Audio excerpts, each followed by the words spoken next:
Un petit rappel de calcul élémentaire qui nous servira pour l'établissement de notre ligne du temps, la règle de 3.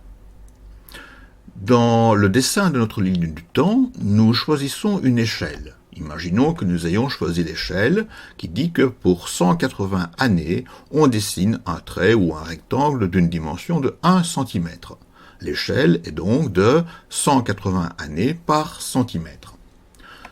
Cette échelle, on peut l'écrire encore autrement. On peut écrire 180 années sont représentées par 1 cm sur le dessin.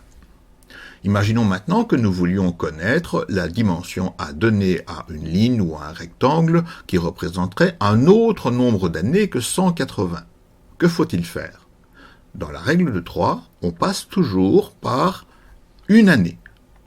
Donc, pour arriver à une année, il faudra diviser à gauche par 180.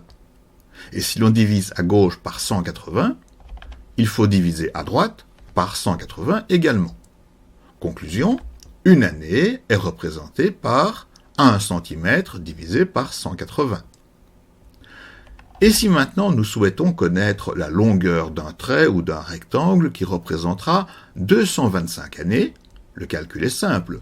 De une année à 225 années, il faut multiplier par 225. Si on multiplie par 225 à gauche, on multiplie par 225 à droite. Et donc, on peut écrire que 225 années sont représentées par 1 fois 225 divisé par 180 cm. Et si l'on fait le calcul, 225 années sont donc représentées par 1,25 cm. Ce calcul de règle de 3 est fondamental, il faut toujours l'appliquer.